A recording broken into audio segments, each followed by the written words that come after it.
Imagine, if you will, America around 1800. Picture a vast, largely agrarian landscape. Most people live on farms, connected to their local communities, making almost everything they need by hand. Right. Goods are expensive, unique, often traded directly. It's a very different world. And then, fast forward to just a few decades, the world explodes with change. Factories rise, smokestacks pierce the sky, and goods that were once luxuries become, well, commonplace. It's a dizzying transformation, truly. We're talking about a period where the very blueprint of American life was sort of rewoven. Yeah. The economic and social landscape shifted dramatically thanks to what historians call the industrial and market revolutions, coupled with truly groundbreaking advances in transportation. And our mission in this deep dive is to unpack exactly how the United States transformed from that agricultural nation into an industrial powerhouse between, say, 1800 and 1850. A crucial half-century. Absolutely. The core question for us today is, how did these rapid shifts redefine work, society, and daily life for Americans? And maybe more importantly, at what human price? That's key. Because while progress soared, there were profound costs. You just have to look at New York City's Five Points District. It started as a settlement for freed, formerly enslaved people, but it quickly devolved into this turbulent slum. Poverty, crime, disease, all hitting low-wage workers and immigrants hard. It's a stark reminder of that human price, definitely. A really potent example. It truly is. So to understand the scale of this change, we have to first look at how work was done before this industrial transformation kicked in. Yeah, you need that baseline. So to truly grasp this shift, let's think about a shoemaker in colonial times. You go to a master shoemaker, probably had a shop attached to his house, right? Small scale. He'd made your feet, and he and his apprentices and journeymen would cut and stitch together a custom pair of shoes, all by hand. Personalized, intricate work. There's a clear path from apprentice up to master. It almost sounds idyllic, doesn't it? In a way. It does, but that personalization came with high costs and, slow production.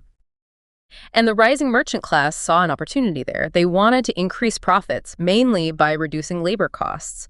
So they adopted what was called the putting out system, which they'd seen used in Britain. The putting out system, how did that work? Well, it involved hiring farming families, often in places like New England, where maybe farm profits were dwindling, to perform very specific, simplified tasks in the production process, all for a set wage. Ah, okay.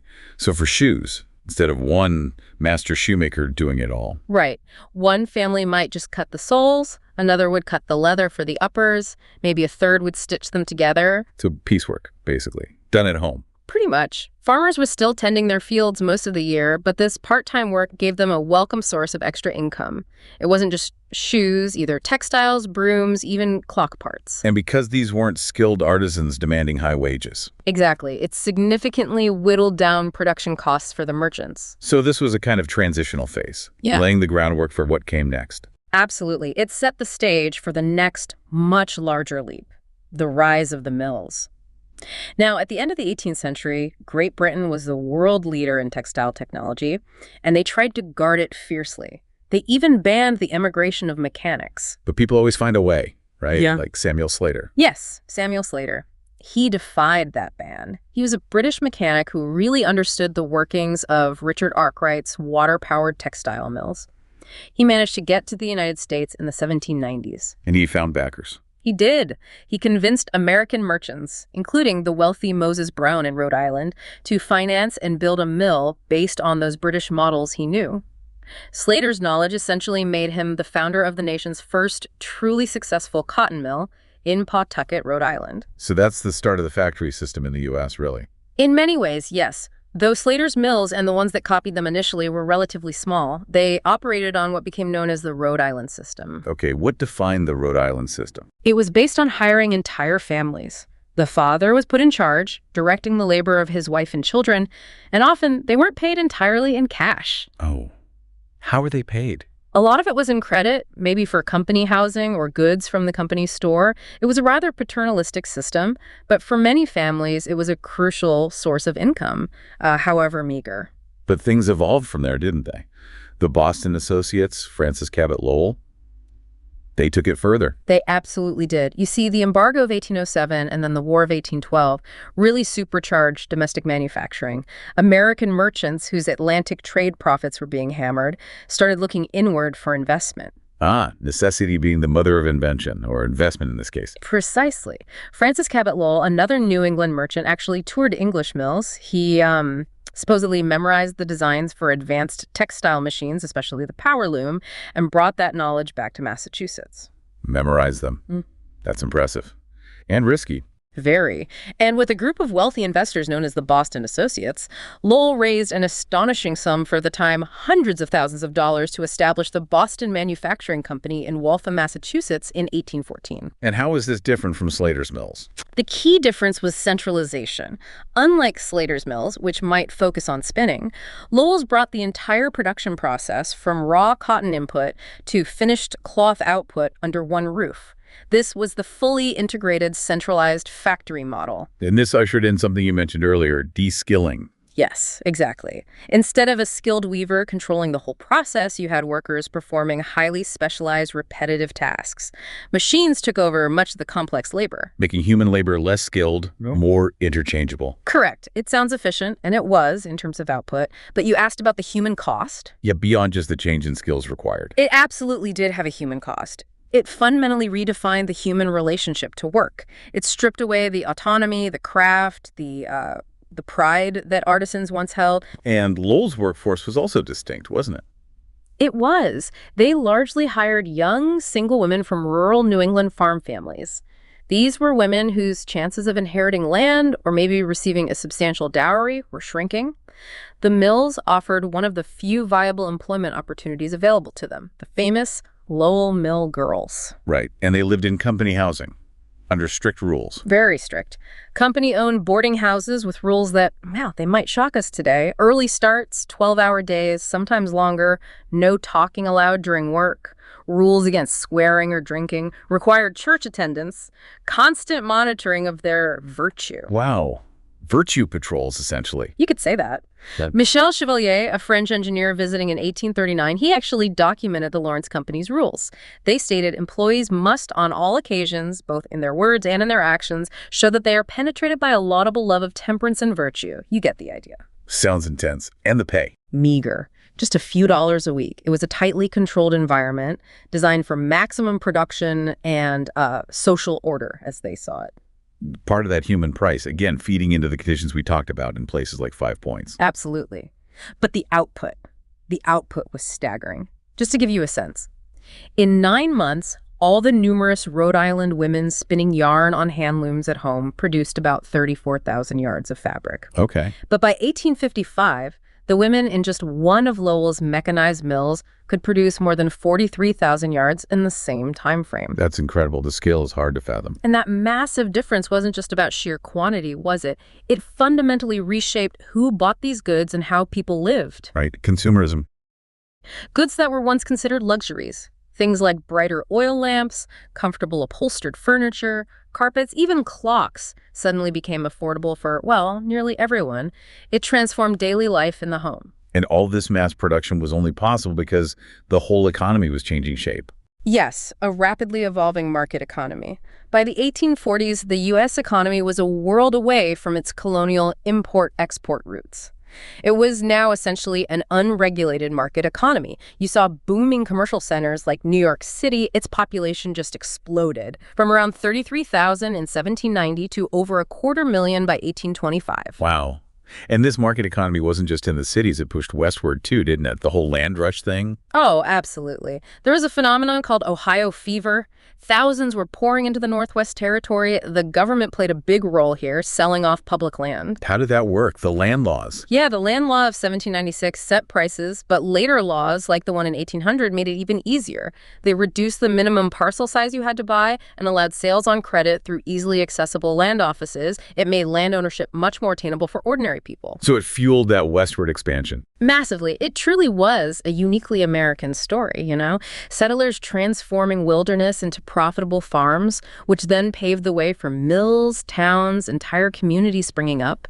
Gershom Flagg, a New Englander who caught Ohio fever, wrote this enthusiastic letter from Cincinnati back in 1817, just raving about the city's rapid growth and all the mechanics of all kinds setting up shop. But this rapid expansion, this new freewheeling market economy, it wasn't all smooth sailing, was it? It hit a major snag pretty early on. No, not at all. It came with its first major crisis, the Panic of 1819, America's first real depression. What happened there? What caused it? It was a complex mix, deeply tied into the larger Atlantic economy. British textile mills were just consuming huge amounts of American cotton, and Europe, still recovering from the Napoleonic Wars, relied heavily on American food crops. So demand was high, prices went up. Exactly. Prices for American crops soared, and so did the value of the land needed to grow them. Which led to Land fever. It swept the nation. Farmers wanted to expand. Speculators borrowed heavily to buy up cheap parcels, hoping to flip them for huge profits. And the banks fueled this. Oh, big time. When existing banks wouldn't lend to farmers maybe without a solid credit history, state legislatures just chartered dozens of new banks. These new banks flooded the country with paper money, often not backed by sufficient gold or silver. So inflation and speculation running wild. Completely. And even the Second Bank of the United States, which was chartered in 1816 supposedly to stabilize the banking system, actually made things worse initially by making risky loans and issuing its own notes, further fueling the fire. The whole thing was a bubble waiting to pop. And pop it did. How? Prices for American agricultural products suddenly plummeted in 1818. Partly because Britain started dumping surplus manufactured goods in American ports, undercutting domestic producers. Yep. Plus, European agriculture started to recover, so their demand for American crops dropped off. Crop prices just collapsed. Disaster for anyone who borrowed based on the high prices. Total disaster. Farmers couldn't pay their debts. Widespread defaults. Bank failures snowballed. Banks ended up seizing land they couldn't sell because its value had evaporated. Factories cut wages or just fired employees wholesale. Charities were completely overwhelmed. You mentioned Philadelphia. 3/4 of the workforce unemployed. That's the estimate. It was devastating. And then there was the crisis of imprisonment for debt. Prisons were just swelling with people who couldn't pay up. It hit everyone. Even Thomas Jefferson nearly lost Monticello because he'd co-signed a loan for a friend who defaulted. A harsh lesson then. America's first taste of a major economic downturn tied to these new market forces. A very harsh lesson. It showed how vulnerable this dynamic new economy could be to unchecked speculation and, importantly, to global economic shifts, a dynamic we still wrestle with today, frankly. Did the government step in? How did recovery happen? The government did respond, mainly by making land even more accessible and affordable with the Land Law of 1820 and offering debt relief with the Relief Act of 1821. The economy eventually recovered by around 1823. It showed resilience, but also the fragility. Okay, so despite that volatility, this era was also just an incredible hotbed of American innovation, a real laboratory of invention. What are some highlights that really stand out to you? Oh, absolutely. It's hard to pick just a few, but maybe the most impactful early on, though complicated, was Eli Whitney's cotton gin, patented back in 1794. Right, the machine for separating cotton fibers from seeds. Yes, it made short staple cotton profitable because it could remove the seeds far faster than doing it by hand. But the terrible irony is that this efficiency vastly increased the demand for cotton, which in turn massively bolstered the institution of slavery in the South, a huge tragic consequence. A really complex legacy. Whitney also worked on interchangeable parts, didn't he? He did. He developed machine tools that allowed for the creation of standardized, interchangeable parts, initially for muskets for the government. This revolutionized manufacturing repairs could be done easily by swapping parts, not requiring a master craftsman. Huge leap in efficiency and maintenance. Then there's transportation.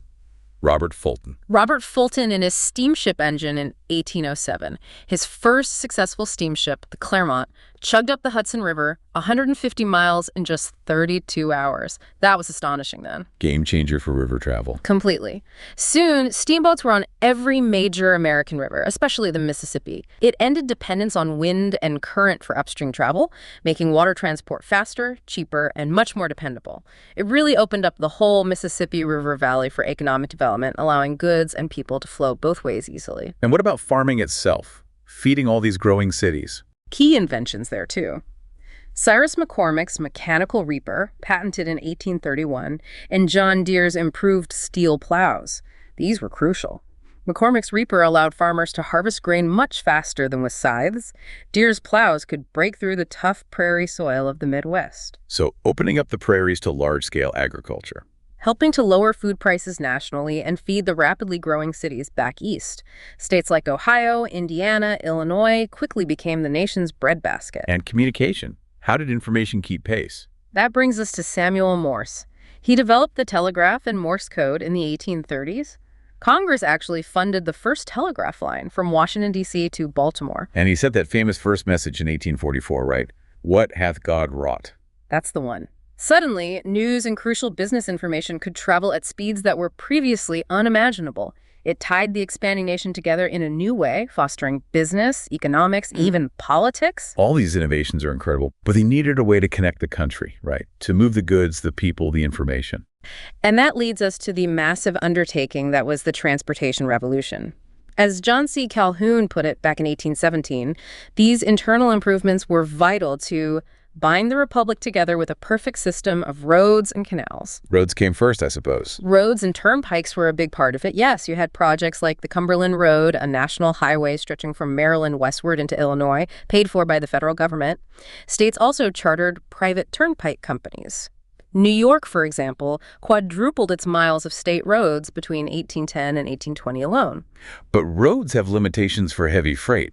What about canals? Canal mania. That was the next big wave. The idea of artificial rivers to save immense amounts of time and money was hugely appealing. And the star of that show has to be the Erie Canal. Without a doubt. The preeminent example. Chartered by New York State in 1817, it was this hugely ambitious project to link the Hudson River, and therefore New York City and the Atlantic to the Great Lakes, and by extension, the entire Mississippi River Valley. An engineering marvel for its time. Truly, and a massive success. When it fully opened in 1825, it drastically cut shipping costs by 90% in travel time.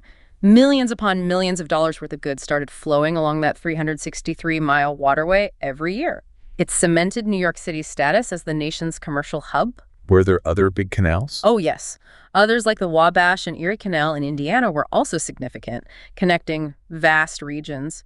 And much of this canal building was encouraged, sometimes even federally sponsored, as part of that American system championed by figures like John Quincy Adams and Henry Clay. The goal was to foster commerce and encourage Western settlement. But even canals were eventually challenged by the iron horse. The railroads, yes. Starting in the late 1820s, steam locomotives began competing with the earlier, often horse-drawn, rail lines. Look at that Mohawk and Hudson Railroad. Right. Their first steam service in 1831 covered 12 miles in just 25 minutes, which sounds slow now, but was incredibly fast for the time. It must have felt like flying. Probably. And this spurred a rapid expansion of railroad construction. Building railroads created huge demand for coal, iron, and steel, further stimulating industry. The growing network just fueled American commerce like never before. By the time the Civil War broke out, there were tens of thousands of miles of railroad track crisscrossing the country, alongside thousands of miles of canals. And the impact on just everyday life. Getting around. Profound. Travel time plummeted.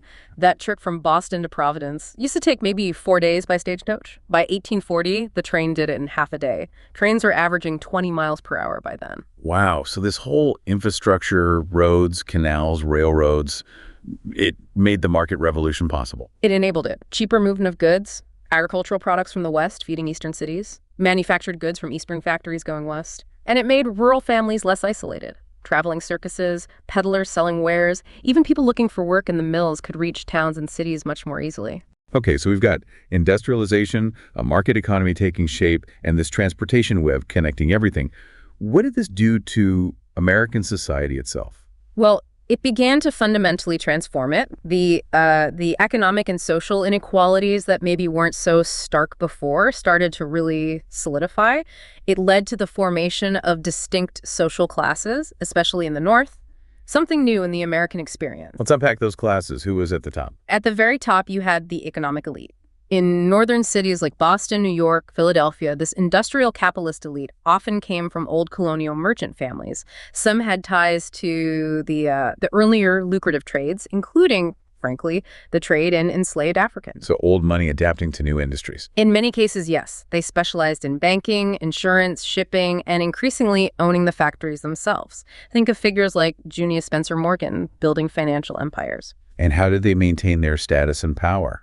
They worked at it. Strategic marriages were common, keeping wealth within a small circle. They created exclusive neighborhoods, formed powerful organizations like chambers of commerce.